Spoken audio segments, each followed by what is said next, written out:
On an anonymous advice forum, a girl asks various questions filled with teenage angst. Why do I look like this? I have an ugly face, and my grades aren't good either. I like horror comics and heavy metal. I don't have any friends. And my nickname is Dumpling. Why am I being bullied for being ugly? I don't get it. But high school is no place for common sense. Carrying her dumplings, Lim Jo-young gets tripped, losing her precious food while everyone snaps photos of her. However, she supposedly didn't mind the bullying. A boy then helped her out, noticing she liked heavy metal because of the look of her phone. Jo-young was elated, finally finding someone she could share something with. So she invited him out to go to a concert with her. Huge mistake though, because his girlfriend knocked her over in the bathroom. Jo-young didn't know the boy was dating someone, but it was too late, because these girls were going to teach her a lesson. Washing the makeup off, we learned the girl posted the embarrassing photo of Jo-young on social media as a lesson to anyone who hits on her boyfriend. The students left various comments like, "I'm going to puke." Jo-young tried to confront the bully to delete the photo and ended up scratching the bully's face. So in the counseling room, Jo-young learned she was getting transferred to another school. However, she didn't want to go to school ever again. She was tired of it all. But suddenly, while lying in bed, she got a comment that told her to watch a video they linked on how to put on makeup. Jo-young stared at the pretty girls, wondering if she could really be like them. She began watching more videos, at first overcutting her eyebrows. But soon, she got the hang of putting on contacts, applying mascara, and lining her eyebrows. She was starting to see a big difference. Looking at the pamphlet the counselor had given her for the Sebum Art School, she was determined to use the power of makeup to turn her life around and establish herself differently. Starting at her new school, the students stared in awe at how hot she'd become. Jaws were literally dropping. Two girls, Chae-rin An and Sua Kang, welcomed her. And finally turning her face, she was getting likes all over social media. She had spent her entire winter break practicing and changing completely her face and school life, and now also having friends to hang out with. It was like she was a school celebrity. She wondered if making friends was always this easy. However, when the other girls mentioned wanting to eat dumplings in the cafeteria, this gave her horrible flashbacks to her old school. If the students had seen her bare face, she'd worried she'd be treated even worse now. She contemplated telling the truth, that she was a two-faced swindler fooling everyone. Elsewhere, at a burger joint, some guys were showing pictures of the new girl to Han So-jun. However, he didn't recognize her and didn't care. Back at Jo-young's place, relieved to have cleaned the makeup off, her brother was thrown off. He couldn't get used to it and rather she wears makeup all the time. He decided to blackmail her by taking a picture and threatened her, otherwise he'd post it on Insta. So now with her pockets nearly emptied from giving him her money, she wandered into a store looking to buy the latest horror title. Reaching for it though, she crossed hands with the handsome Lee Soo-ho. She apologized, but he paid no mind, simply stating he saw the book first, so it was his to claim. However, Jo-young stopped him, wondering if he really did, saying she'd read the previous edition 100 times while waiting. Soo-ho stated he was a fan as well. So, Jo-young tested him, asking what happened in Volume 1, page 42, confident in herself thinking he'd fail and give her the book, only to be shocked finding out he knew exactly what happened. The two then began testing each other on what happened during different chapters and volumes, and Soo-ho eventually came out on top, leaving with the book. The next day, school was fabulous for Jo-young as per usual, but she wasn't expecting to cross paths with that jerk from the bookstore. He walked by, not even noticing her, and that's when the two friends mentioned he was the handsome new transfer student the whole acting department went crazy for.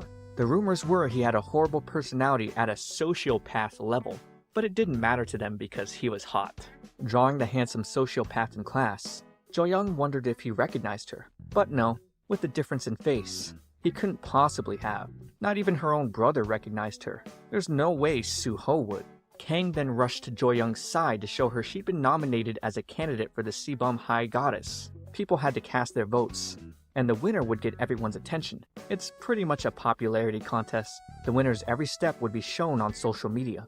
Rumors even say just being a candidate lands you a talent agency. Jo-young wondered who ran this contest, but supposedly, no one knew since the organizer's identity was a secret. The last 2 years, the goddess had been Su-jin Kang, a girl with a nice body and 300,000 followers. Jo-young didn't want to compete with her in any way, thinking there was a chance her secret could get out. She'd rather focus on her studies. But after school, there was no way to avoid her candidate status with everyone eyeing her. In her room, she read manhwa about a girl also faking her life, thinking she could really relate. However, with the chapter ending there, she decided to go to the store to hopefully find the next volume. But Su-ho grabs the next volume right in front of her. This time, she decided not to fuss about it, so she let him have it. But walking away, she accidentally dropped one of her earbuds, and Su-ho picked it up. Outside, she was sobbing because knowing Su-ho frequented the place, she couldn't go to the bookstore freely anymore.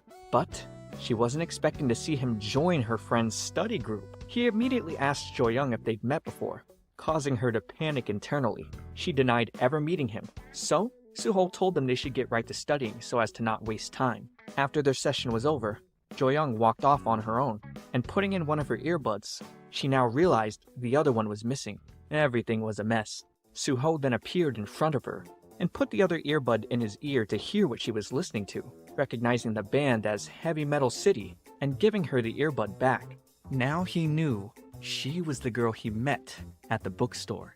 We turned back to when Jo-young was still down after being bullied at her old school and getting expelled. She wandered the streets, wondering why everyone treated her so poorly just for being ugly. She ran out, screaming to the Han River, asking what she did wrong, and that's when a familiar boy told her to be loud and drunk somewhere else, wanting to be alone in silence. Jo-young argued he didn't own the place. However, he responded it was his favorite place to be.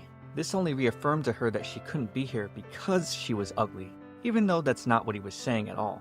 The boy began walking towards her, causing her to back away in fear until she nearly stumbled over the ledge.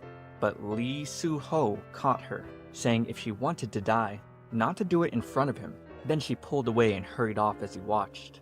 Su-ho realized she was the same girl from the bookstore and offered her earbud back, even though she frantically denied it. She assured him the style of earbud he had in his hand was common.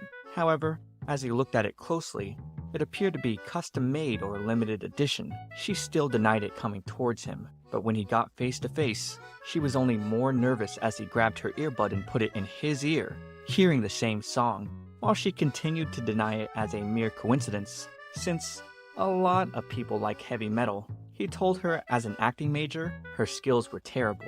And you know what? He was right. She stupidly brought up first that face from before, and her face now could never belong to the same person.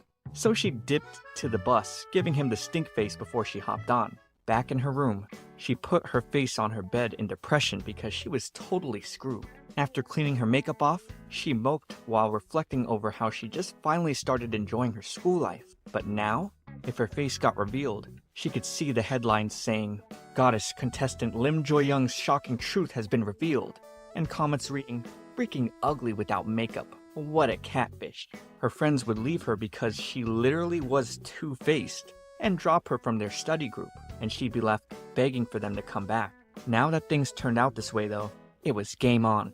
She messaged Su-ho and met him one-on-one at the bookstore. He was surprised to see her now, since she ran away from him initially. Things were getting serious, until she got on the floor and begged him to keep her bare face a secret, literally grabbing onto his leg and pleading because if anyone else found out, she might not be able to go to school anymore. Su-ho was quite skeptical though, wondering if it was really that serious. But for Jo-young, this was life and death. She knew someone as beautiful and handsome as him could never understand. But still, she promised to do anything for him as long as he kept it a secret. He quickly agreed, which she found surprisingly nice. However, with a smug look, he reminded her she said she'd do anything. His first order was having her give him the comic books he wanted. This is how she became his errand girl. She would even do this at school, running back and forth to deliver things to him. She was exhausted day in and day out because Su-ho wouldn't give her a break. When she brought him juice and tried to take off, he remarked he wanted the ginseng flavor, which irritated her, but she still followed his orders. She tried leaving again, but Su-ho put the apple juice on her head, telling her she could have it. She thanked him but questioned his kindness. She wondered what his deal was, thinking maybe she should throw it away since he only gave it to her because he didn't like the flavor. Behind her, the students were gossiping about how she and Su-ho looked good together. But if only they knew, she thought of him as an evil sociopathic jerk who was just abusing her. dragging herself back into the classroom to rest. An and Kang wanted to know if something was going on between her and Su-ho.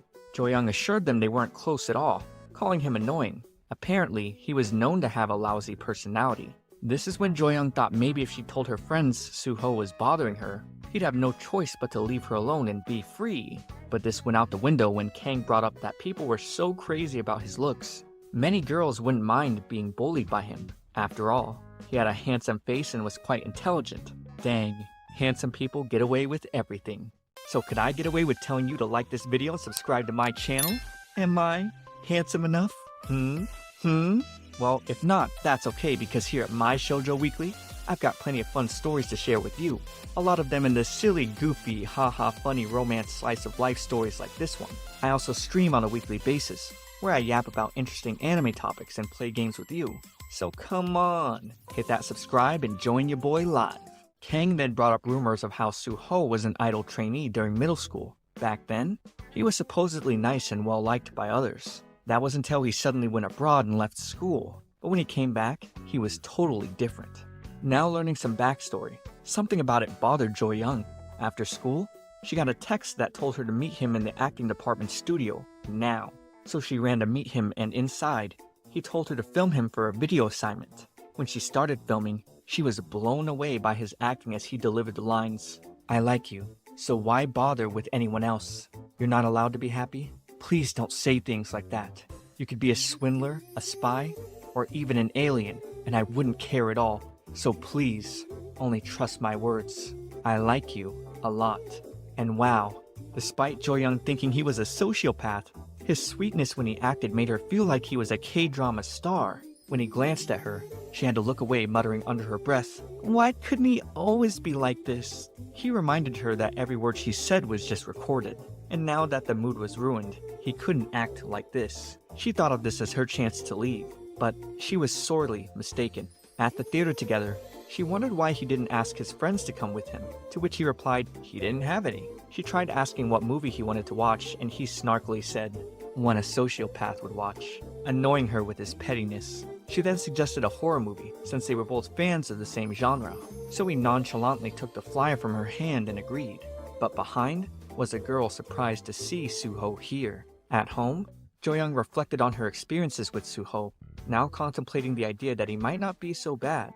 Then suddenly, her brother appeared, telling her to go buy him a burger, otherwise he'd expose her bare-faced pictures on his phone. Picking up the order at the burger place, Jo-young ran into two bullies from her previous school, and when she dropped her burger out of nervousness, one of them stepped on it, calling her dumpling to tease her like old times. She then ran out of the place, reminded once again of all the bullying she faced back then. She started to think Su-ho was just like them, being nice to pity her when perhaps in reality, he was just using her. She then got a call from him, but instead of answering his questions, she asked if she was just a toy to him and told him he was just like her bullies back then. She told him he could never understand what it was like being bullied and called ugly every day. Su-ho was astonished. He only called because he got the new volume of a book series they both liked. Back on Jo-young's side, she realized her wallet was missing and ran back to the restaurant. It was there. So-jun's boys picked it up, wondering if they'd be able to get a reward for returning it. So he snagged it away, thinking it'd be better to give it to an employee. Jo-young made it back and told them it was hers, but hearing they wanted to double-check with her ID photo, she frantically ran up to So-jun and tried to secure the wallet back, and he let her have it. At school the next day, her friends were excited as they talked about how she had the most likes as a goddess candidate. She kinda didn't want to enter, however, her friends were determined to help her win as a victory for their department. So it looks like she wasn't getting out of the contest. Continuing their way, they noticed a crowd around Su-ho and So-jun. They were already getting on each other's nerves, with So-jun calling Su-ho a murderer. As the boys grabbed one another ready for a fight, So-jun turned over noticing Jo-young and, oh no, now two boys had seen her without makeup. It's about to get crazy. With them both looking at her, Su-ho immediately grabs Jo-young, taking her somewhere private to hand her back her earbuds. He then asks if she knows So-jun, but she doesn't really, and wonders if he's mad at their phone call from yesterday. She's apologetic because she had just lost her temper then, but Su-ho didn't think much of it. Heading back to class, Jo-young was on So-jun's mind because she looked familiar. He just couldn't put his finger on it. One of his classmates wanted to know his beef with Su-ho, but being the cool, bad boy that he is, he answered, "None of your business." The friend then showed him an image of Jo-young, and that's where he recognized her, as one of the Sebum goddess candidates. In Jo-young's class, the teacher is giving an assignment where all the students must draw a portrait of a student from another department. However, Jo-young can only think about her troubles with Su-jin possibly recognizing her. She was already having enough difficulty with Su-ho knowing.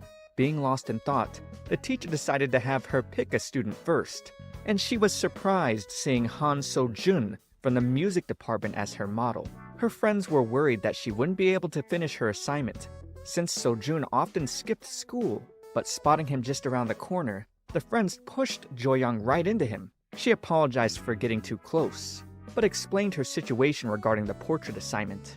And the students around them were having a ball, telling him to say she should date him in return. And ooh, a new couple? But with So-jun noticing Su-ho walking in, he tells her, "I'll think about it if your boyfriend Su-ho asks for me," and leaves. In Su-ho's class, the girl who had seen them at the movie theater, Kang Su-jin, wasn't too fond of him being into Jo-young. Seeing him sit down, she asked Su-ho if he wanted to practice acting with her after class, but he plainly told her to go find someone else and left, leaving her saddened.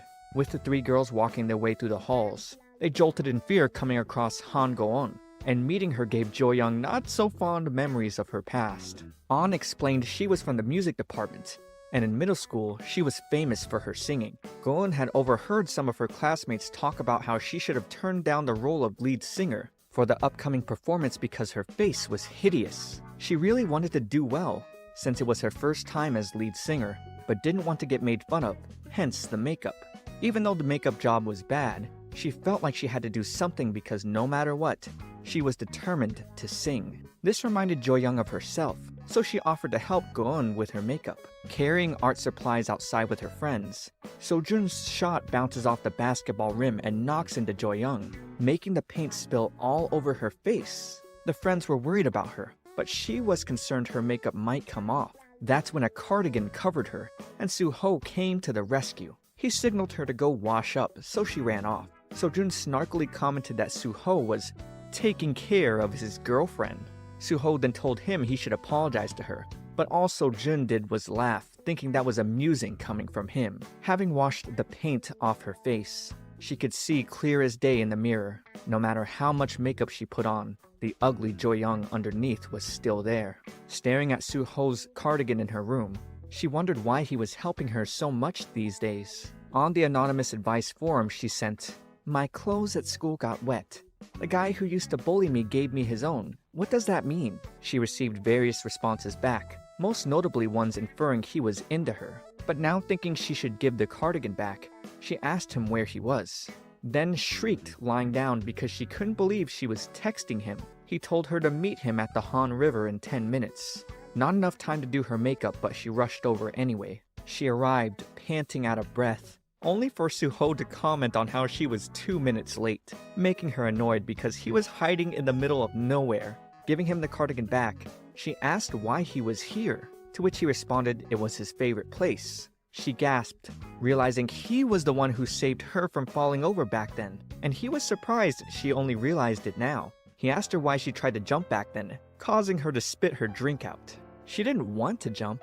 Back then, she just had a pretty rough day having been bullied at her school for being ugly. She tried makeup, having done a terrible job then, and after confessing to the cafeteria worker, she was laughed at and ended up on the school's message board. But after all that, she didn't mind the bullying. She knew difficult and sad times would all pass one day. Su-ho was surprised to hear all she endured, but she knew that if she kept on a little longer, that one day she'd be happy. That particular day, though, she wondered if she deserved to be happy at all. Things took an awkward silence, so she laughed it off, telling him this was the reason he had to keep her face a secret. He looked away, telling her he thought she looked the same with or without makeup, making her wonder if his eyesight was bad. He empathized with her, thinking he understood why she was doing this, because when he acts, it's like he turned into a different person, reminding him of his middle school days where he used to hang out with So-jun. Walking back, noticing Jo-young was a little chilly, he offered his cardigan to her again, telling her to keep it, and she walked all the way back wearing it. Jo-young arrived in the dressing room, ready to help Go-eun on the day of her performance. Jo-young did her makeup, determined to make sure no one would make fun of Go-eun on this day. And giving her performance, the boys thought she was pretty, and Jo-young was brought to tears. Jo-young congratulated her afterwards, and that's when Su-jin appeared to also congratulate his sister and give her flowers. Oh no, now that Jo-young thought about it, they did kind of look alike. Go-eun then introduced the girl who did her makeup, and with Su-jin recognizing her, Jo-young made an excuse to run off. She just couldn't catch a break. She then suddenly got a notification that Su-jin from the acting department followed her on Insta, and she complimented Jo-young for being so pretty. Jo-young then got a message from Go-eun, inviting her over to dinner, and despite wanting to refuse because she knew Su-jin would be there, she couldn't refuse with their mom having made braised short ribs. Go-eun welcomed her in, and Jo-young was excited seeing an array of food, but wasn't expecting Su-jin to come walking out shirtless after a shower? The girls then screamed, covering their eyes. He apparently had just woken up, and scurried away to go put some clothes on. He was embarrassed, wondering what Jo-young was doing here, having dinner. That's where Go-eun learned the two knew each other. Afterwards, Go-eun told her older brother to walk Jo-young home, since it was dangerous at night. And on the way there, he kindly thanked her for helping his little sister. He even agreed to help her with the modeling assignment, and she was excited, giving him no opportunity to take it back now. Later, she went to hang out with Su-jin at a cafe, thinking of her to be beautiful from her face to her body, all while Su-jin thought of Jo-young as a beanpole. She could tell Jo-young's skin wasn't great, and that her makeup was heavy, but she played coy, complimenting her as they sat down for drinks. Since they were both candidates, Su-jin brought up how being one is hard, as it tended to interfere with having a private life. And walking to school the next day, Jo-young could only think of withdrawing her candidacy out of fear of being exposed. But she wasn't expecting a notification for her first mission as a goddess candidate to start, and all the students standing around having to cast their votes. The first mission for the goddess competition is a dance contest. Learning this, Jo-young felt like she was cursed, since she couldn't dance to save her life. She needed to tell everyone she was quitting, but walking into the classroom, she could have never expected Kang wearing a cheerleading outfit and shouting into a megaphone. She and An were determined to lead the art department out of the shadows with Jo-young's victory. They chanted together in fiery passion, hearts ablaze, to remove the nerdy image their department had. Uploading a single picture with Jo-young gave Kang a 500 follower boost on Insta, with every fiber of her being wanting to quit previously. There was no way Jo-young could even think of letting her classmates down now. She was nervous at the thought of disappointing Kang and An, but remembering Su-jin could easily take it all with her talent and beauty, Jo-young felt a little less pressure dropping out. Outside, Su-jin was trying to get Su-ho to film her dancing video for the goddess competition. He asked, "Why should I?" as cold as you would expect, to which she basically responded, "Ooh, I'm most comfortable with you." He really didn't care though and just left her, leaving her to only stare at a text containing a picture of him and Jo-young that asked if the two were dating, hissing her off. In the bathroom, Su-jin finds out Jo-young is still competing even though she has zero dancing experience. Switching her irritated face, Su-jin says she'll discuss her own dance video with Su-ho, since he agreed to help her. She was just so lucky Su-ho and her have been friends for a long time, touting how they helped each other even as kids. Jo-young began to visibly look distraught, but accepted her place. The days went on with the other goddess candidates all practicing their dance moves. Jo-young was totally discouraged, believing she had no chance of keeping up with any of them. She then got a message from An showing a sexy dance she could do for the contest. She tried to practice it in front of her brother, but it was so bad he had to run and scream out with his eyes closed. At school the next day, she tried to greet Su-ho, only for him to immediately tell her to meet him at the Han River after class. He wanted her help while he practiced acting. She agreed, somewhat scoffing that he was back to his old self. So-jun then jump-scared her, asking when she wanted to draw him, and to hurry up before he changed his mind. She tried for tomorrow, but man, both these guys are rude. He tells her it has to be today because of his part-time job, while walking away. So unfortunately, She had to apologize to Su-ho for canceling their plans together. Walking towards the music department classrooms, she stared in awe, hearing the beautiful guitar and singing, courtesy of Su-jin. Her eyes sparkled. She thought he should debut right on the spot. However, she got annoyed at her eavesdropping and told her to finish her painting because he was a busy guy. She was thoughtful, saying she'd go fast if he was getting tired, making him blush a little. He then brought up her boyfriend Su-ho would get mad if he found out he was her model, now learning through Jo-young's frustration that the two were in fact not dating. She thought Su-jin was a better fit for him anyway, since the two had known each other since childhood, and Su-jin was super popular and elected goddess 2 years in a row, while she was on the verge of failing her first mission. He agreed she was gonna fail, definitely annoying her, but this made Su-jin crack up and he couldn't stop laughing. It was nightfall by the time she finished her beautiful painting depicting Su-jin. He remarked it to be not bad and offered her a ride home. She screamed on his motorcycle, questioning if students were even allowed to ride these. Holding on tight though, her screams of fear quickly became screams of joy. However, dropping her off, Su-jin warned her not to get too close to Su-ho and Su-jin, not elaborating why. Wandering the halls with her portrait, Jo-young nervously hides it coming across Su-ho. The two agreed to meet at the Han River after school, with her running away. She scurried her way to meet him after school, learning he already submitted his video for his acting class. He didn't actually call her here for help with that, instead more curious about how her goddess mission was going now. So, she showed him the dance she wanted to learn, making him smirk because he wasn't confident in her ability at all. Later that night, she got a call from Su-jin, asking if she wanted to go on a blind date. One of Su-jin's friends really wanted to meet Jo-young after seeing one of her photos. Seeing his profile photos, Jo-young was impressed at how mature this boy seemed. Surprised to find out Su-jin had already given the boy her number and was asking to go on a date with her this Saturday. Kang and An were making an uproar in class, thinking the boy to be quite handsome. Jo-young tried to blow off meeting with him because she had to study and focus on the goddess competition. However, Kang gave her a speech, saying this might be Jo-young's only chance to date someone from another school, to put her worries away and go at it with her whole heart. Meeting with Hyunwoo Jung, Jo-young was surprised he looked much better in person. Hearing him talk over their cakes and coffee, she thought even his voice was nice. He apologized for being a little too much, especially pestering Su-jin to set up this blind date. He hoped she didn't misunderstand, since this was the first time he'd done something like this, and all Jo-young could do was blush and look away. With their first date wrapping up, and the two having vibed really well, Jung admitted to having fallen for her, and asked her to be his girlfriend? He apparently wanted to ask her the entire time. Looking down, Jo-young wanted to, but walking home, she remembered the bullying she experienced the last time she tried to ask someone out. She then began gushing, remembering all the compliments Jung gave her. She'd never felt this elated before. Meeting Kang for their usual study session, Su-ho asked where Jo-young was, learning from Kang that Jo-young had been doing dance practice and meeting with her boyfriend. She was super busy. Su-ho was curious, so Kang showed him their picture together. Jo-young had even posted on her Insta that they were a couple now. With her arrival though, Su-ho seemed quite annoyed. On another day, Jo-young would be surprised to find out Jung wanted the two of them to do a hotel stay. He gaslit her, saying he hoped she wasn't thinking of anything weird and that hotel dates were super popular lately.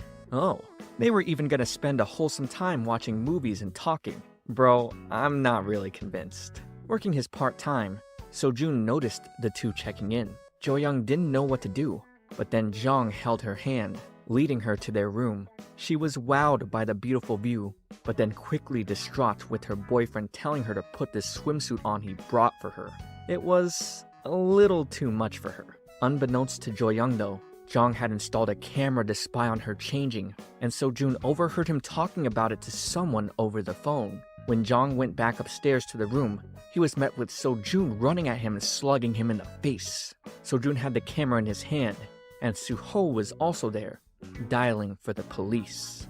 We turned back to after when Su-ho learned Jo-young had just gotten a boyfriend. He had been scrolling through Jung's Insta, digging up info on him. What he gathered was that Jung was an art student who attended Seorim University.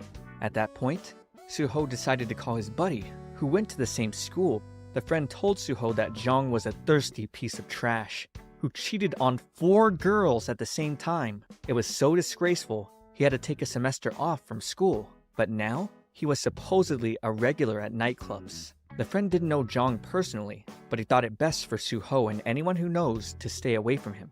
Kang then arrived for the study session, whispering Jo-young wasn't going to join them because her boyfriend suddenly took her to her hotel. We turn to the point in time where Su-jin overheard Jong talking about how this wasn't his first time doing something like this. Su-jin followed Jong from behind as he was heading back to his room to steal his keycard, delaying his return to Jo-young. Su-jin wasn't expecting to get a call from Su-ho though, who appeared panting and out of breath, running to make it as fast as he could. Jo-young lies down, guard removed, thinking Jong wasn't a bad guy. Her biggest fear was what if her makeup washed off in the hot tub? The swimsuit was an afterthought, because she needed to put waterproof makeup on right now. But that's when the boys started banging on her door. She answered, surprised to see Su-ho and Su-jin especially together. They stormed in, going through everything in the room, until Su-ho found the hidden camera. Jo-young was flabbergasted, and the events that followed were where we last left off. Jong dusted himself off, annoyed because everything was going well until these 2 insects came to mess everything up. Su-jin threatened him to say that again, but Jong revealed that this was all Su-jin's idea before slapping Su-jin's hand off and running away. They followed Jong, who made it past the crosswalk. Su-ho attempted to follow further. However, the red light came on, which meant bad news for Su-ho. Afterwards, we see Su-jin checking in at the hospital, and in Su-ho's room, Jo-young was crying and blaming herself. Su-jin told her everything was going to be alright, and that she should go home and rest. He'd stay with Su-ho. Sitting outside the room, Jong's words about Su-jin plotting all of this rang in her mind, so she called to meet Su-jin at a cafe immediately. There, Jo-young asked if Su-jin had anything to say, presenting the mini camera and detailing all of the steps that caused this mess. Jo-young wanted the truth, otherwise she was going to call the police. However, Su-jin was wicked, telling Jo-young she had no proof. Jo-young challenged this, because she had footage from the camera where Jong admitted everything. However, Su-jin challenged this, saying who would believe that pervert Jong? She scoffed and laughed, because however could a high school student convince someone from university like Jong? Su-jin then threatened Jo-young with rumors that she followed a man to a hotel. This deeply hurt Jo-young. She thought Su-jin was her friend, and because of this whole scheme, Su-ho got hit by a car. This freaked Su-jin out, but she took no blame, only saying it was Jo-young's fault for being so crazy over a guy, and put all the blame on Jo-young, saying it was her fault Su-ho got hurt, before taking off. Back at the hospital, Su-jin called Su-ho an upright idiot who had no fear. Even in his younger days, Su-ho always protected his friends from bullies. It was at this time, Su-jin got in on the action as well, tossing a book at one of the antagonizers, and with the bully swinging at him, Su-jin easily took him down with a single kick. Afterwards, Su-ho's friend, Yoon Se-yeon, decided to thank Su-jin by offering him a drink. He even complimented Su-jin's singing, making him blush. He heard Su-jin sing often behind the school where he hid to avoid the bullies. He liked Su-jin's singing so much, he'd been planning to persuade Su-jin to join him and Su-ho as idol trainees. However, Su-jin rejected him, claiming he was too busy. Regardless, Se-yeon would pester Su-jin to join day after day. But one day, Su-ho came behind him to ask if he'd seen Se-yeon. They met later after Se-yeon had gotten beaten up. But still, Se-yeon was so positive. Su-jin asked him how he could be so unfazed, because seeing him hurt made him angry. So, Se-yeon responded, the hard times would pass someday. It was a line from a song he really liked. And no matter how hard things got, as long as he remembered that line and kept going, he knew he'd reach a happy end. These words touched Su-jin. He finally agreed to audition for idol training, making Se-yeon happy. The three were the closest of friends, and excited that Se-yeon was going to be the first to debut. One night at the bookstore though, Su-ho had woken up from a breaking news report. That day at 7 p.m., idol member of No Time, Yoon Se-yeon, was found dead. He left a note behind, apologizing to his grandmother and friends. He had made this extreme choice after suffering from depression caused by bullying. Su-ho was completely horrified, and on his phone was one missed call from his dear friend Se-yeon. Su-jin blamed Su-ho for their friend's death. He cried his heart out, with no response from Su-ho as the rain continued to pour. Jo-young wandered around the Han River, suddenly getting a call from Kang, who explained a weird rumor was going around their school's bulletin board. People were talking about how Jo-young was a party girl and her boyfriend was a regular club goer. They shamed her. Jo-young thought becoming pretty would make a difference. She wondered how long she would stay like this. She fell easily for the smallest bit of kindness, only to be ignored and bullied. She got scared and ran away and was frustrated because underneath all the makeup, she was still the same girl. She ran, facing the Han River, thinking about the horrible words Su-jin spoke to her. She thought to throw the evidence she had away because she was sick of it all. She wasn't going to run anymore.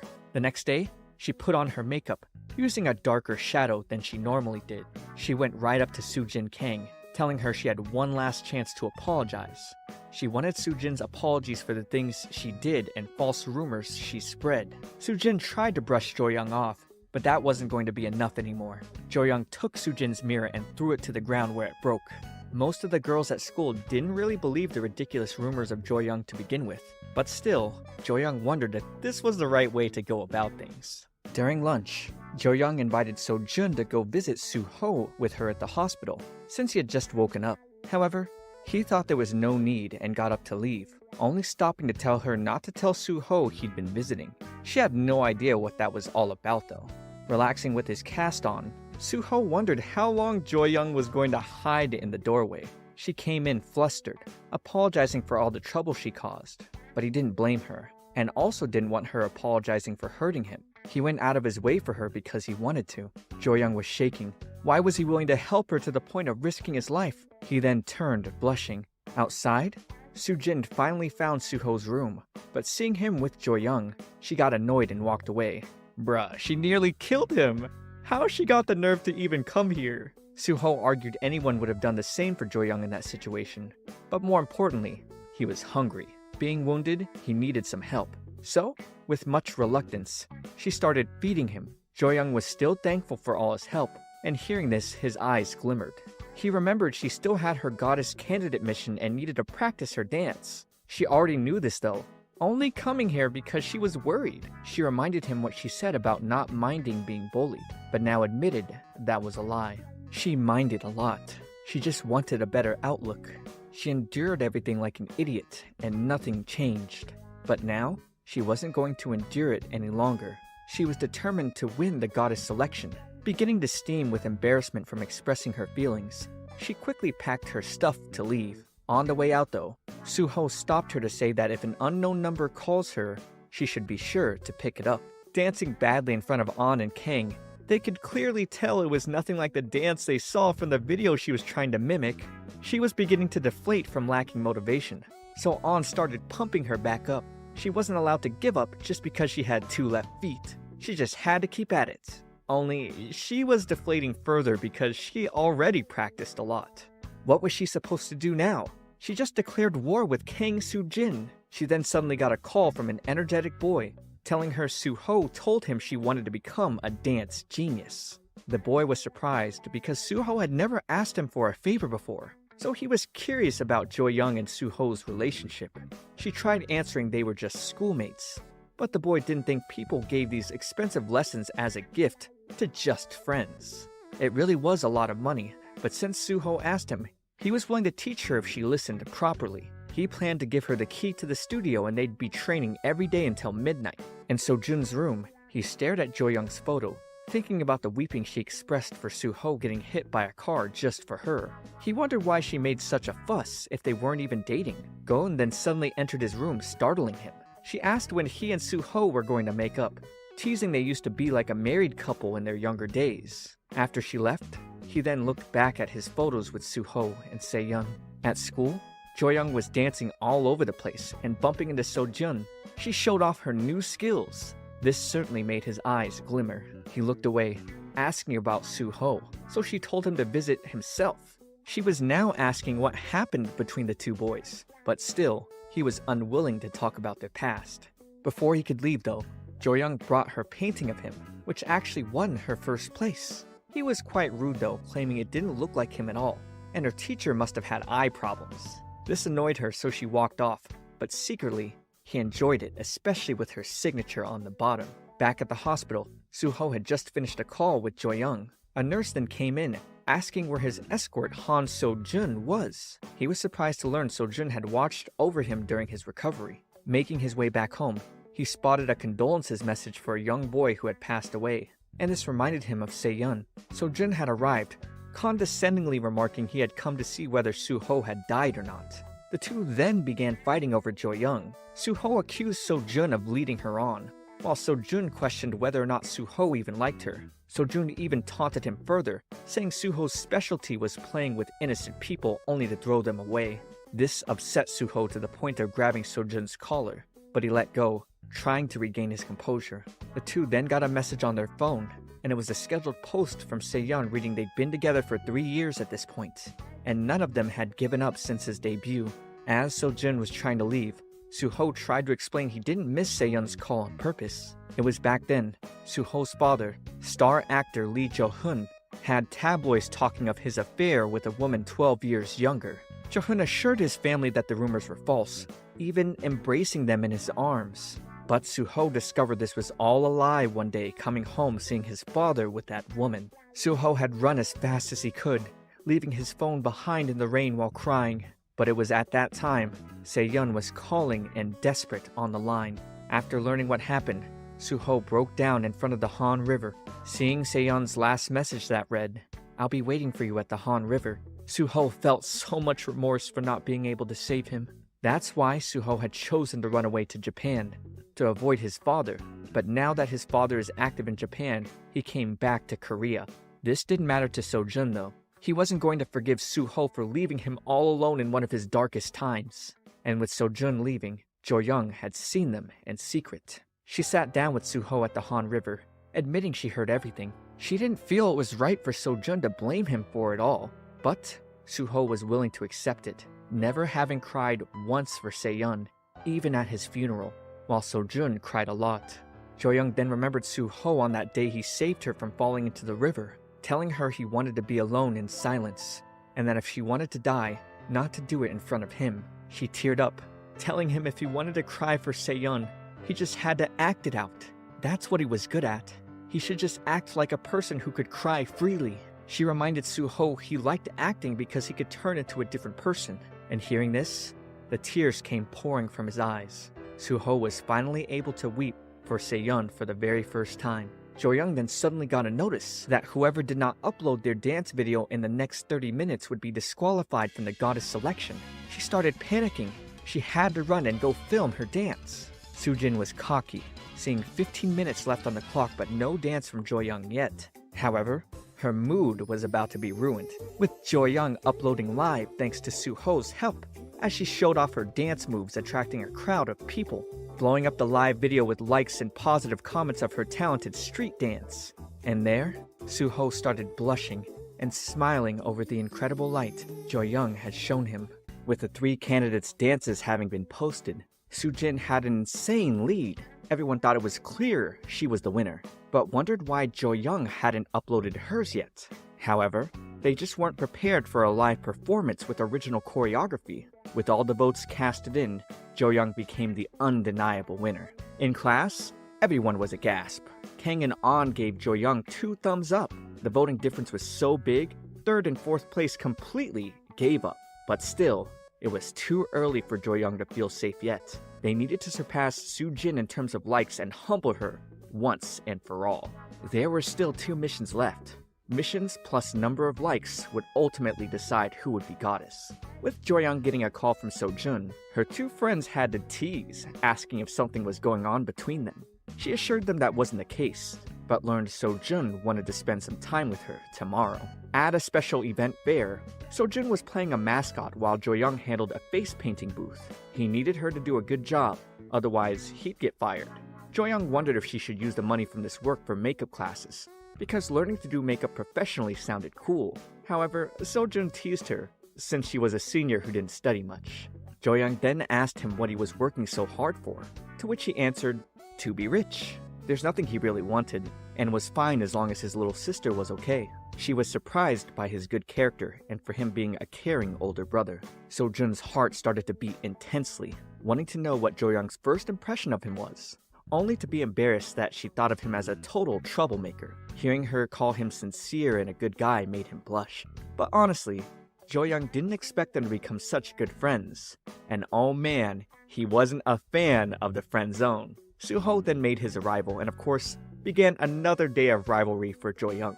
She was getting nervous thinking they could all walk around together and talk things out. But the two boys ignored it, only glaring at each other. Then suddenly, the boy from earlier came back to collect a stamp from Jo-young. What did he need all the stamps for? Aha! Well, a cute kitty plushie. Seeing Jo-young gush over it, our two guys were definitely thinking about getting one for her. Since she had to work, she couldn't get one herself, so the two guys got on the move, and both of them denied to each other that they were trying to get stamp cards for the cat doll. Jo-young had no idea what was going on. Su-jin failed the first game, unable to shoot down the last target, but Su-ho had no problems. The two boys went crazy playing arcade basketball, and nearly completing their stamp cards, they still continued denying to each other that they were getting the plushie for Jo-young. Su-ho wanted to know when So-jun and Jo-young even got so close, and So-jun pulled out the painting she did for him. So-jun admitted he might like her, only making the rivalry more intense. They then ran back to her booth, looking to get their faces painted for their final stamp. The two guys were fighting over a seat for Jo-young's love. She questioned if these guys were friends or not, but of course, she totally misread the situation.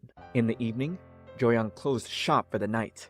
After completing a hard day's work, she looked around, not seeing So-jun or Su-ho in sight. She thought back to her moments with Su-ho. From his usual cold and aloof attitude, she didn't expect to see such a whimsical side to him. She wondered if deep down, he was always like this. From the booth in front, tarot cards flew Jo-young's way. In return for helping the card owner pick them up, she earned a free tarot card reading. Elsewhere, So-jun was disappointed to learn all the cat plushies had been taken already. The two guys definitely underestimated the kids who'd been playing at the fair the whole day. Back to the fortune-telling, the card reader declared Jo-young to be in a triangle relationship, where she couldn't tell if there was friendship or love. She was overwhelmed by a situation she never imagined, but her love interest was nearby. The only guy on her mind was Su-ho. Oh no, I think Team So-jun is losing here. However, before the fortune teller could give a final reading, Jo-young heard a familiar voice and guitar playing. She ran towards it, seeing a crowd observing So-jun on stage. Su-ho said it had been a while since he heard So-jun sing, and with So-jun noticing Jo-young in the crowd, he began to sing sweet words more passionately, and seeing her wave at him as he finished, it made him smile. And he got her a plushie in the very end. He looked away, saying he got it for her, which surprised Jo-young, but she accepted. The bantering back and forth between the two really seemed to make Su-ho break out in laughter. At the end of it all, they got a nice photo together, taken by someone who worked at a fashion magazine.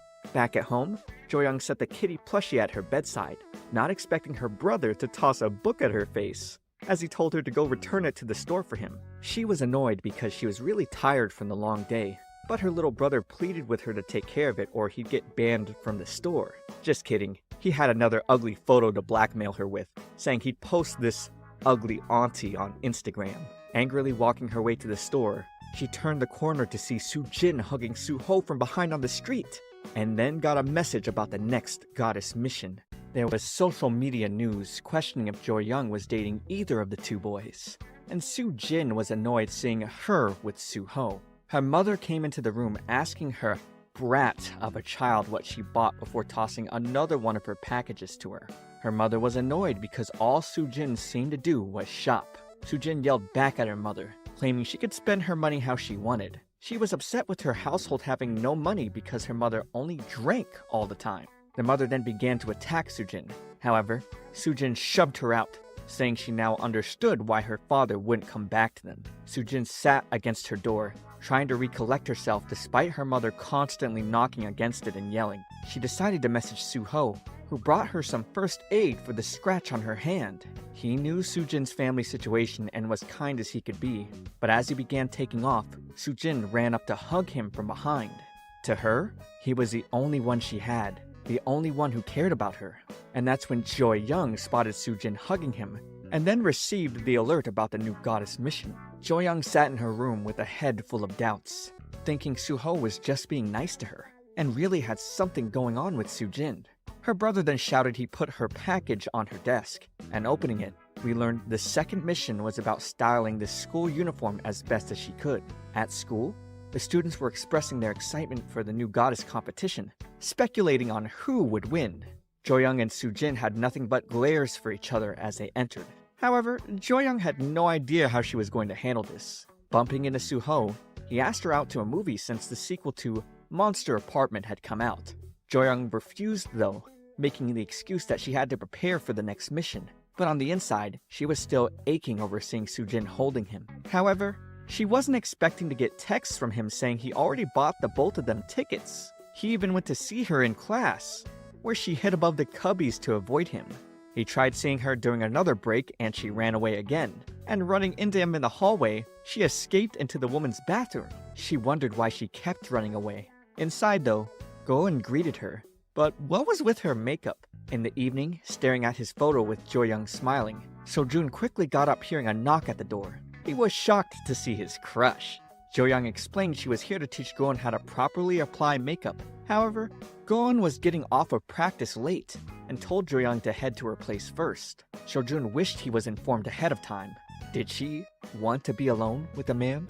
Jo-young suddenly picked an eyelash off of his face, making him back away flustered. His heart could hardly handle this. She got curious, suddenly entering his room. She couldn't help but notice the painting she made for him that she remembered him saying he didn't want. She was quite pleased though. So-jun tried telling her to get out, but instead of listening, she casually plopped onto his bed.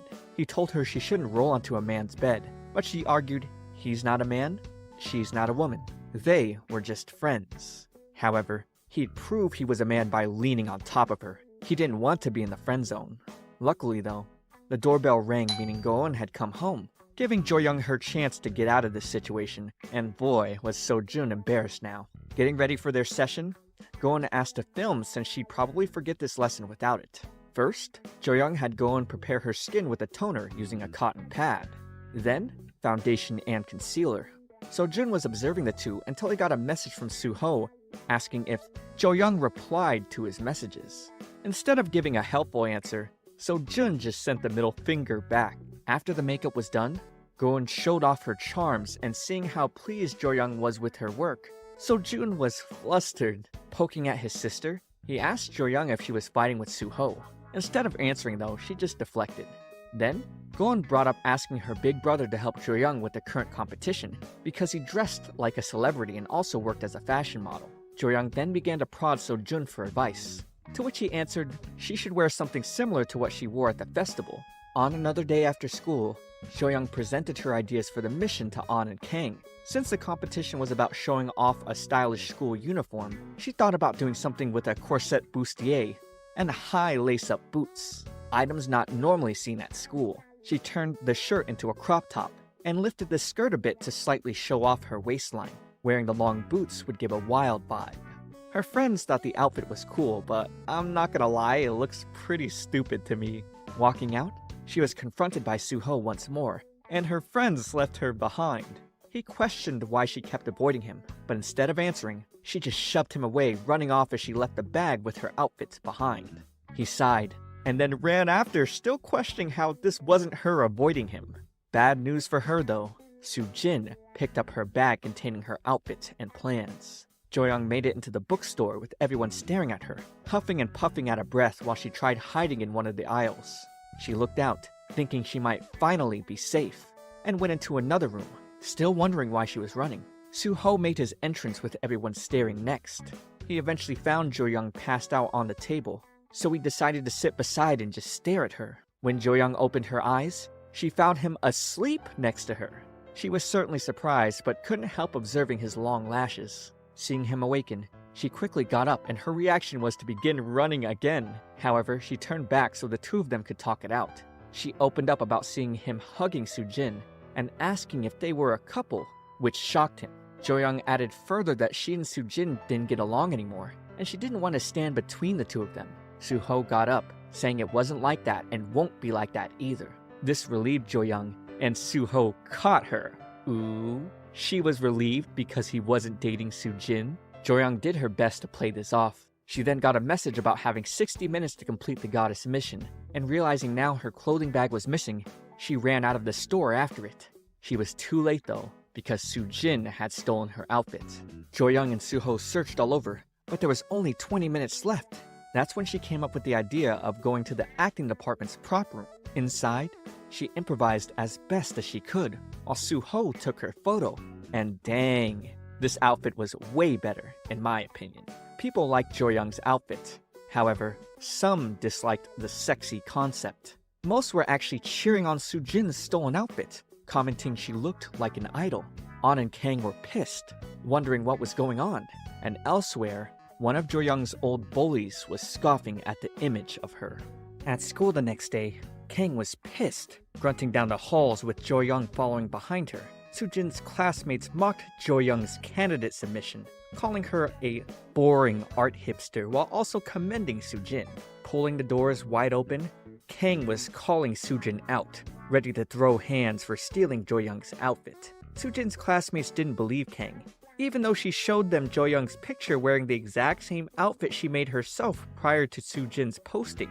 The classmates started coping that it wasn't impossible to wear the same belts. Su-jin appeared, smug, just like we'd expect at this point. She accused Jo-young of playing the victim here and denied stealing the outfit.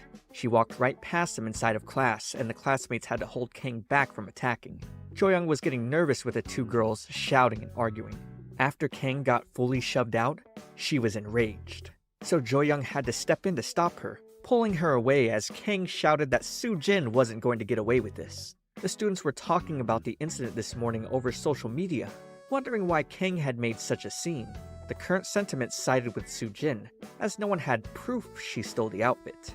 In Jo-young's classroom, Kang was still unbelievably irritated at Su-jin, but for some reason, Jo-young started gaslighting herself, thinking maybe Su-jin did really just happen to choose the same outfit. An, of course, brought them back to reality, reminding them the identical belt was something Jo-young made herself. While Kang continued to throw a fit, Jo-young tried to toss this all aside.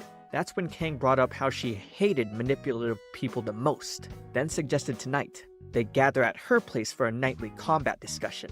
They had to plan out their war tactics carefully, and with her parents not home, she really wanted to have a pajama party. Jo-young was nervous though, given she couldn't wear makeup all night.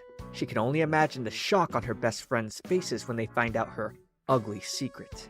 They might call her a catfish and accuse her for playing them all along. She started freaking out in front of them, saying she couldn't, and then quickly made the excuse of having a family dinner to attend. Kang started to throw another fit, but An was fine with it just being the two of them. Coming out of the bookstore later, Jo-young was sad because she really wanted to go to that pajama party. She overheard some girls looking at their phones, calling an idol girl a swindler, questioning her ability to debut when under her makeup she was secretly ugly. Jo-young could only stare at the picture of the girl who had a similar complexion to her own, but realizing the girls had spotted her, she covered her face with her books and ran off. Then, she accidentally bumped into Su-jin, falling over onto her butt. He helped pick up one of her books and then walked right past her. She was glad he didn't recognize her, but still, Kang's words about hating manipulative people rang in her mind. She decided to call up Suho for some consoling. The two sat at a swing set, where she asked if he was shocked when he saw her for the first time without makeup. She began to mope over whether or not An and Kang would call her a swindler seeing her bare face. Suho had no idea what to say in this situation, but Jo-young was serious. She felt like they all liked the pretty Jo-young, not this ugly one. He simply told her, "I like you though."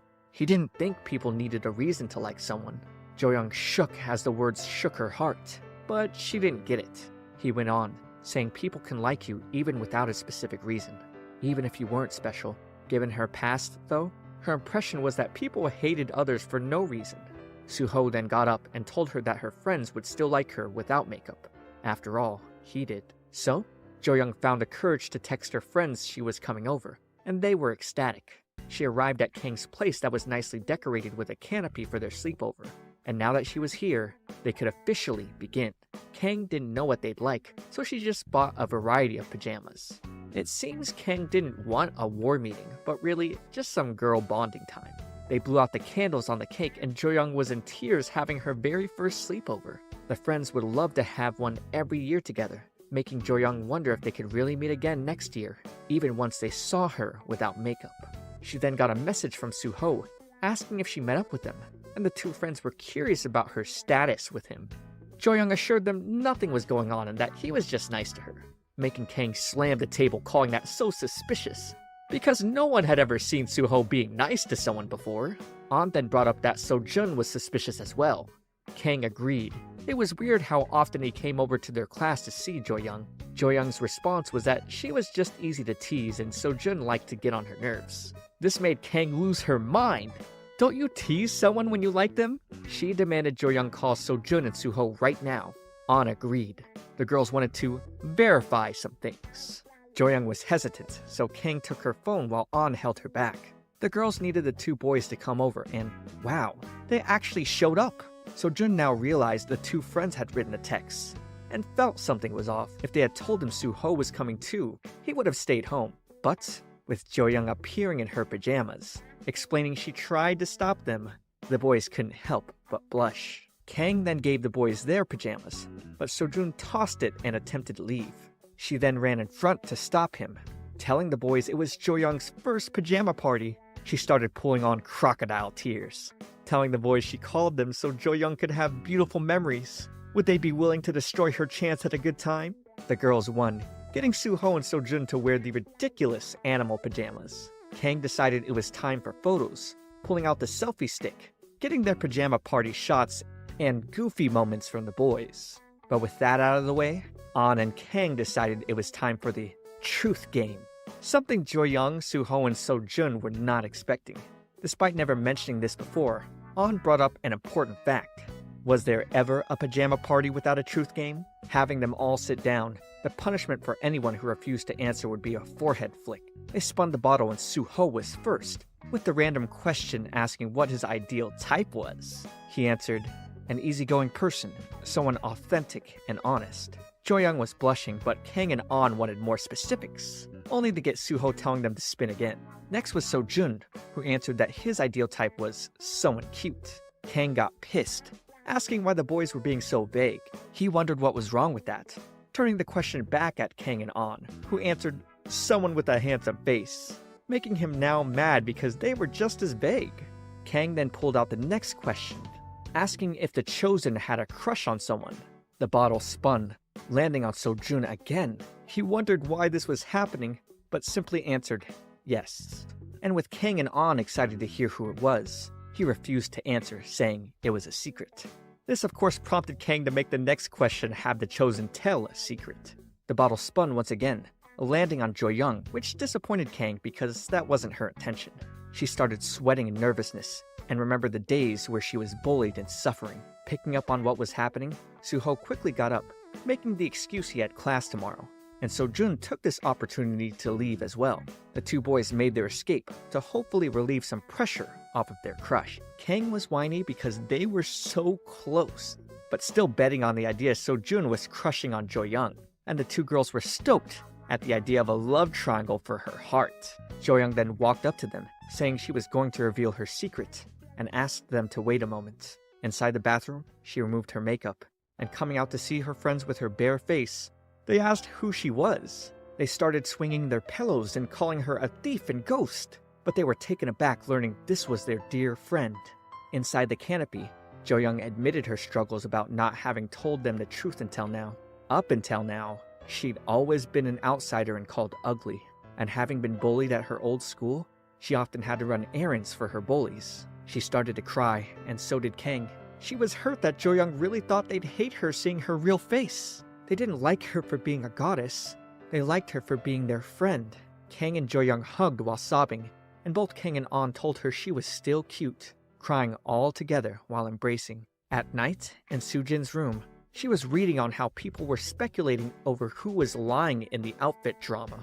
Most began to side with Jo-young, given she'd never really lied before and was an earnest person. The current polls put Jo-young ahead, but then Su-jin's frown turned to a smirk with what she received.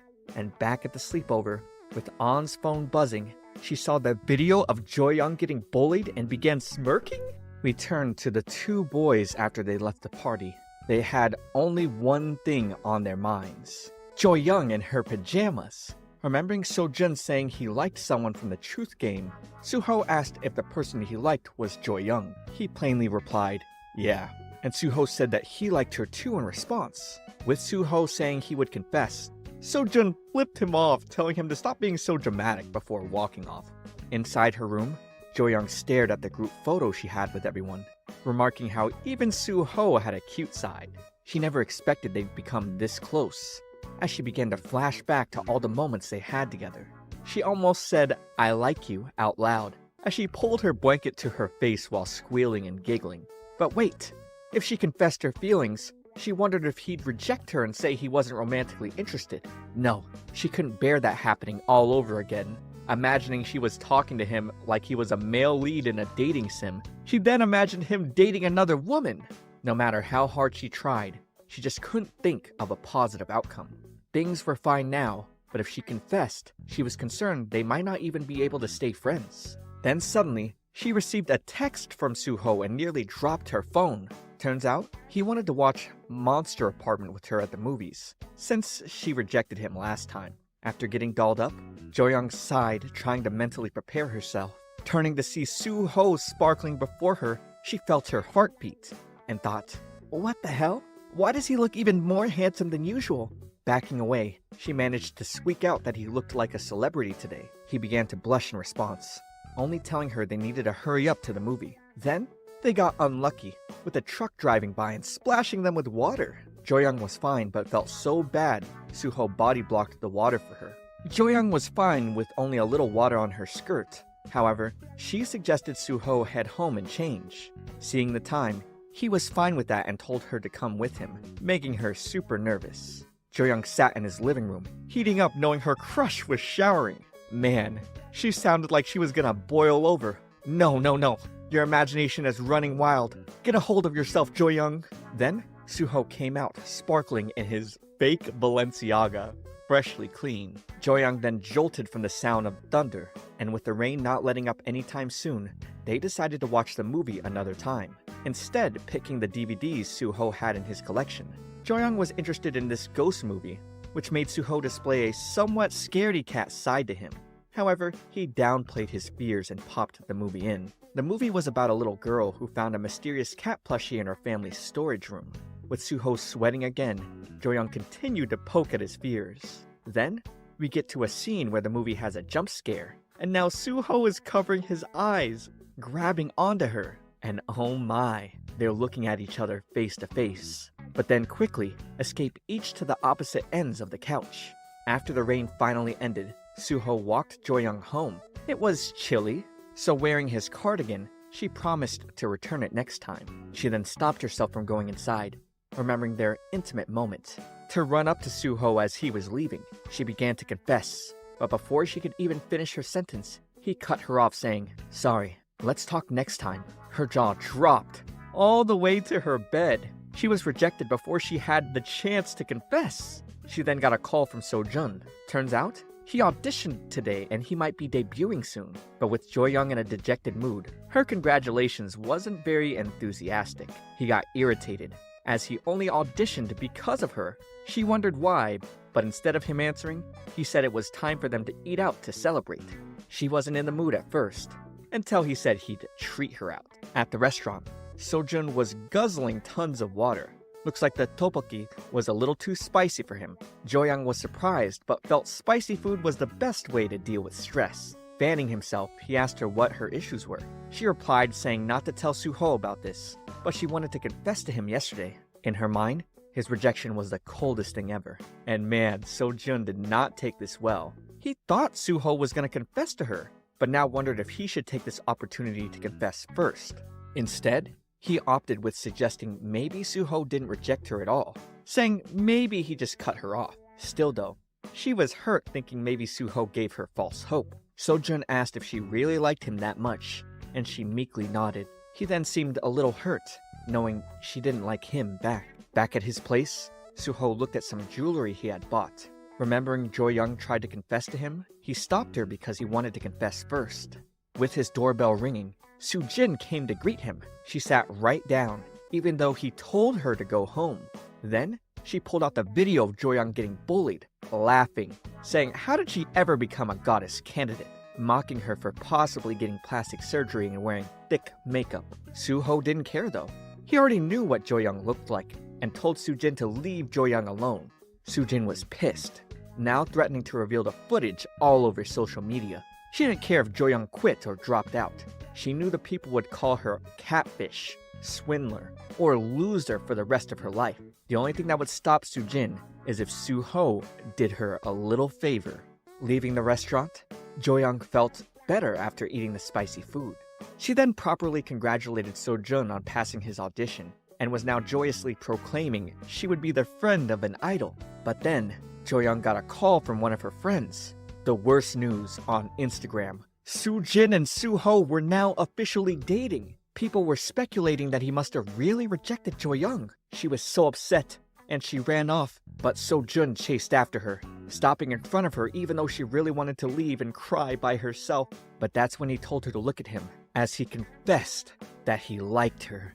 On the way to school, the students were talking about how Su-jin and Su-ho were dating, suggesting that Su-ho probably dumped Jo-young. Jo-young sees Su-ho at the entrance and attempts to talk to him, only for Su-jin to walk right past her and take him by the arm. Some of the other students from Su-jin's class wanted to talk to Jo-young in the bathroom. They were annoyed at Jo-young for tarnishing their image by accusing Su-jin of stealing her outfit. With one of them about to strike Jo-young, she shuddered, seeing an image of her old self in the mirror. She couldn't take it and decided to run out. Later, we see Su-ho pull his arm away from Su-jin. Since he kept his promise, he wanted her to leave Jo-young alone. Su-jin was fine with that, but she still needed Su-ho to play his part as her pretend boyfriend until the goddess selection was over. The final mission for the two candidates being a live stream where they must win the viewers' hearts. We then see Su-jin anxious as he tries to get in contact with Jo-young, who isn't answering. Then, An, Kang, and Goeun show up, wanting to know what's going on with Su-ho and Su-jin all of a sudden. They wanted to know if he had done something, since Jo-young wasn't at school today. Flashing back to his confession with Jo-young, we learned she ran away after the news of Su-ho and Su-jin being an item. He got embarrassed and told them to go ask Su-ho. However, none of them could reach him either. They then were shocked to see a message from Jo-young that read, "Guys, I'm sorry, I want to quit." Online, the tabloids were reading, Jo-young Lim cancelled by Su-ho Lee. It detailed her high potential as a new student at Sibum High, and her rise to popularity on social media thanks to her innocent image, but then accused her of being total trash in reality, calling her a victim of inferiority complex, saying she verbally abused fellow goddess candidate Su-jin Kang, and that after failing the school uniform styling mission, she had spread a rumor that Su-jin stole her outfit. Furthermore, she posted pics of her and Su-ho Lee on social media, making everyone believe it was the start of a new love. However, now that Su-ho and Su-jin were a thing, it's said that he cancelled Jo-young and she disappeared without a word. Jo-young felt totally beaten. Despite how hard she worked, only bad things happened to her. All she wanted was to live a normal life. Then suddenly, she gets a text and a knock on the door from An and Kang. They were worried about her. They didn't want her to quit, because if she did, everyone would think the rumors were true. However, Jo-young didn't want them to receive hate because of her. She told them to pretend they didn't know her and to leave her alone. The two did end up walking away, leaving Jo-young in the dark.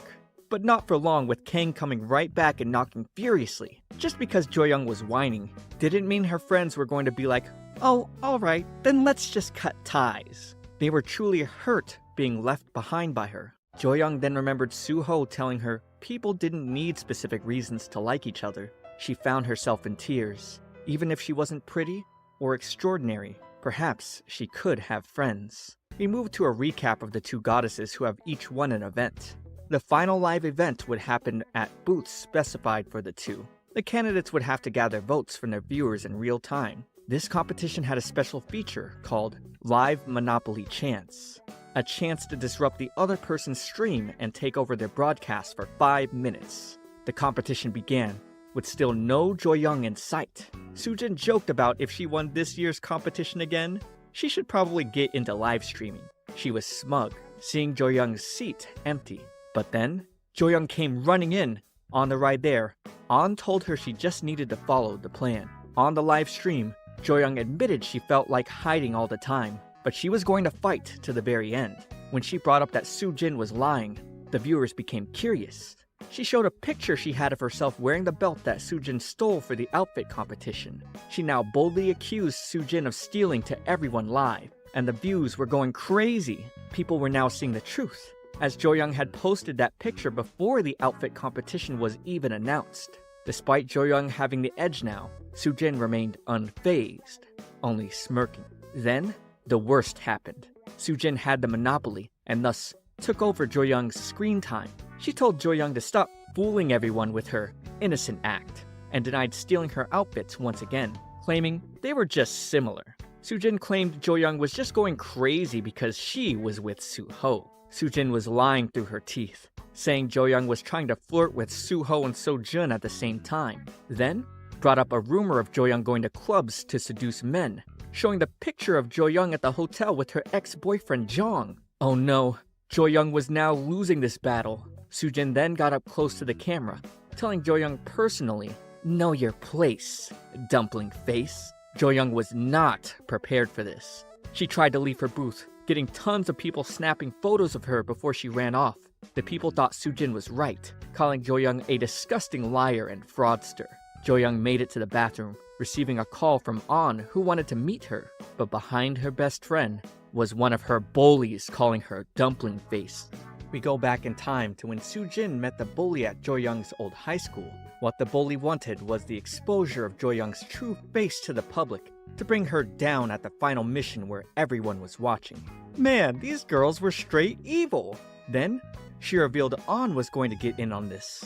In the bathroom, we now find they had Jo-young tied up. She tried asking An what was going on, only for the bully to laugh in her face and explain that she was being backstabbed. She told Jo-young makeup could never erase her past or help her make friends, because who would want to be friends with a dumpling face like her? An then handed the bully the tissues, and the bully began wiping off Jo-young's face while An recorded it all. Then the two left, ready to head down and show the video. Seeing the people still mocking Jo-young on the livestream, Kang ran to Jo-young's booth, telling them all it wasn't over and that Su-jin was a dirty liar. However, she had no way to refute what the viewers were saying. Su-jin then got a message from the bully, telling her to play the video. However, she had second thoughts, considering her deal with Su-ho. Su-ho then came in, pulling out the mic. That way, no one could hear anything from the stream. He wanted Su-jin to stop and tell everyone the truth. With what Su-jin might do, she could ruin her own life. Su-jin knew what she was doing was wrong, but right here, right now, this was all she had.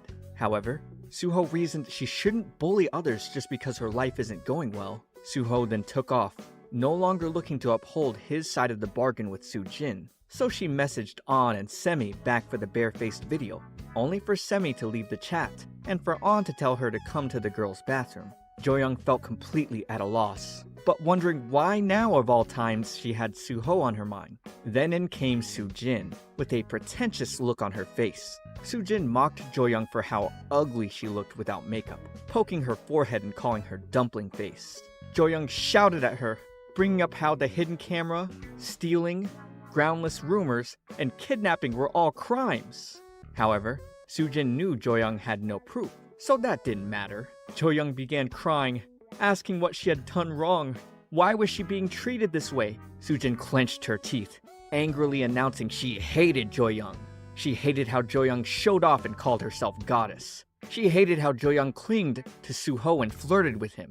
She wanted to destroy Jo-young and Su-ho desperately, and was going to do whatever it takes to make Jo-young's life miserable forever. But then, Jo-young smirked, releasing the binding on her wrist. Su-jin had no idea what was happening, as Jo-young took off her necklace, revealing the hidden camera embedded. Back during the girls' sleepover night, An got the message from the bully girl, and seeing it pissed Kang off. An explained they shouldn't provoke the bully just yet, since the video might have also been sent to Su-jin. So, An played the part of the double agent, looking to stop the spread of the video and expose Su-jin. That day, when she met with Semi and Su-jin, she had Su-ho secretly listening in from a phone call behind her back. And on the ride to the goddess' final mission, she gave Jo-young the necklace with the hidden camera. An really planned it all, tagging in Su-ho as well. And that's where he told Jo-young how to act for the final event. Kang then got the signal from above, and now everyone was getting the video of Su-jin admitting to all of her crimes in the live stream. Then, the stream panned to Jong admitting Su-jin was the one who made him lure Jo-young to the hotel. After that, it switched to the bully admitting Su-jin was the one who wanted to kidnap Jo-young for the final mission. Jo-young then sprinted right past Su-jin, knocking her phone out of her hand. Su-jin hurried back to her phone, trying to clear her name on the live stream, but of course, who would believe a liar like her? She threw her phone and screamed, knowing it was over. Jo-young continued to run, stopping to see her bare face in a reflection. She thought about how makeup had changed everything, her face and her school life. Things she could have never dreamed of happened. Well, high school wasn't the best place for common sense. After dolling up, she continued back and seeing Su-ho, she jumped into his arms. This all really came to a happy conclusion. Lying in her bed, Jo-young looked back over the school year at Saebom High. Her past self would have never been able to dream of having friends who liked her without makeup. Thinking she still needed to tell Su-ho about how she felt, she got a call from him at the same time that made her jolt. He wanted to meet with her tomorrow at Han River. So-jun happened to run into Jo-young on her way. He was a little upset he wasn't involved in helping her deal with Su-jin, but they didn't really have time to loop him in. Jo-young was about to answer his confession from the other day, but he frantically stopped her, saying there was no need for it. He kinda got the message based on what's happened. She then pleaded with him to still be friends with her, and he flicked her forehead in response, telling her not to beg for such obvious things, and that she should go now, since Su-ho was waiting for her. Even though So-jun was playing it cool, turned away, he was actually sad. Getting ready to see Jo-young, Su-ho began to reflect about when he started liking her. His life had turmoil when he saw his father having an affair with another woman. Then, Se-yeon died. He got irritated so often, he'd go to the river in order to cool off. And one particular night, he'd find Jo-young whining and interrupting his peace there. He wondered why he tried to help her then. When they both went for the same book at the library, he felt a comfort he hadn't felt in a long time. He'd wait at the library for her to come get it after he returned it, so he could talk to her again. Thinking back, he might have liked her even then. When she first started begging him not to tell people about how she looked without makeup, he used the opportunity to get closer to her, even if it wasn't the nicest way. Coming back to Korea, meeting her and becoming her friend, he thought it was all so wonderful. He wondered if he was even allowed to be this happy, because when good things happened, it was like bad things were always waiting for him. Continuing her way, Kang called Jo-young to tell her to check the link she sent. There was a tabloid post declaring criminal Su-jin Kang was on the loose. Some students went to interview her for some clicks, but she disappeared. A guy riding a bike would somehow get so distracted by Jo-young's beauty, he'd bump into her, knocking her phone onto the ground. It was completely smashed. She waited around the usual spot by the river for a while, and considered going home to try to reach him, but then dissuaded herself, since Su-ho usually kept his promises. So-jun arrived panting, asking why she wasn't picking up her phone, and after she showed hers was broken, he showed the news about Su-ho's father ending up in a coma after a brain stroke. So-jun explained Su-ho was at the airport now, and they had to head over if they wanted to say goodbye. Before Su-ho was about to board, the two reached him in the nick of time. So-jun told Su-ho to have a safe flight, and to tell him if he needed anything. He then left the two of them alone. Su-ho then handed Jo-young something he'd been wanting to give her for a long time now, and seeing what was inside made her tear up. He then told her he liked her, something he really wanted to say before he had to go, and she cried out that she liked him too. He wiped her tears, telling her he didn't know when, but he'd eventually come back to her. Time passed, and Jo-young would get no messages from Su-ho. She didn't try to message him either, knowing he was having a tough enough time as it is. Day after day would go by, and she still didn't message him. During graduation, she'd hit some poses with her friends for photos. This was how at 19, her first love and turbulent high school years ended. Completely drunk, she stuttered over her words, telling Kang and An that she loved them, but they'd already heard it from her past several times that night. It got so bad, she passed out. So, the friends would call her boyfriend. And So-jun came to pick her up and take her home. He tied his jacket around her to hide her skirt from flipping up, and then he'd continue to drag her until he got exhausted on a staircase. She fell asleep on his shoulder for over an hour, which at that point, she completely sobered up. She questioned why Kang and An kept calling him her boyfriend, and asked him if he was mad about it. But of course he didn't mind. He still liked her. She blushed, and he reached in for a kiss that the two fully embraced. What the heck? I didn't know the show ended like this. Also, my bad guys. Last time, I only posted up to where Joyoung and Suho hugged at the end of defeating Su-jin, having no idea there would still be one more episode. But how do you guys feel? Is this satisfying? Did you want her to end up with Sojun? It probably is more complete in the manhwa, but I haven't read it, so I have no clue. Subscribe for more content, but for now, watch this next video. It's me, ComfyTea. I'll see you all in the next one.